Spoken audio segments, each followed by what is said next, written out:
এক লোকের দাফনের দিন হঠাৎ আকাশ থেকে নেমে এলো 9টা বিশাল সাপ। সাপগুলো কফিনকে ঘিরে গোল হয়ে ঘুরতে লাগলো। এই দৃশ্য দেখে আশেপাশের মানুষজন একটুও ভয় পেল না, কারণ তারা জানতো এই সাপগুলো দাদার কফিন নিতে আসেনি, বরং শেষ যাত্রায় তাকে কাঁধে করে দিতে এসেছে। কারণ দাদা ছিলেন পৃথিবীর সবচেয়ে শক্তিশালী মার্শাল মাস্টার। কিন্তু 3 বছর আগে এক অদ্ভুত ঘটনা ঘটে। একদিন এক অচেনা নারী এলো তার কাছে, মুখ গম্ভীর। সে বলল খুব কষ্টে আছে, দাদার কাছে ভাগ্য গণনা চায়। কিন্তু দাদা এক নজর দেখেই বুঝে গেলেন মেয়েটির পা মাটিতে ছোঁয়ানো না, অর্থাৎ সে মানুষ নয়, ভূত। মাস্টারের কঠিন নিয়ম, ভূতকে কখনোই গণনা দেওয়া যায় না। দাদা সরাসরি তাকে ফিরিয়ে দিলেন। কিন্তু তখন নারী জানালো সে 30 বছর ধরে ঘুরে বেড়াচ্ছে, কোনোভাবেই পুনর্জন্ম নিতে পারছে না। যদি দাদা কিছু একটা করেন তবে সে নতুন জীবন পাবে। সবাই ভাবলো তিনি হয়তো রাজি হয়ে যাবেন, কিন্তু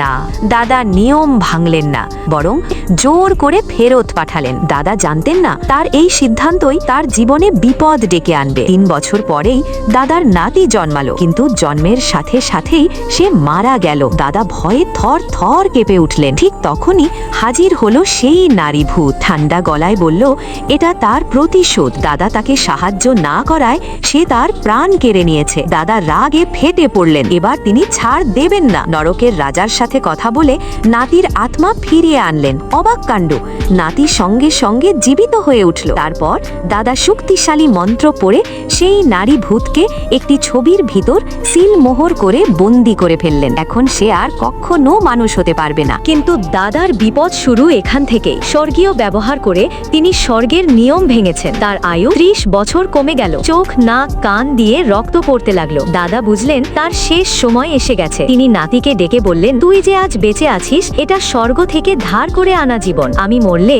তোর জন্য বিপদ নামবে। আজই বাড়ি ছেড়ে চলে যা, না হলে পুরো পরিবার স্বর্গীয় শাস্তিতে পড়বে। তারপর তিনি 3টি নির্দেশ দিলেন। সব কথা বলে দাদা শেষ নিঃশ্বাস ত্যাগ করলেন।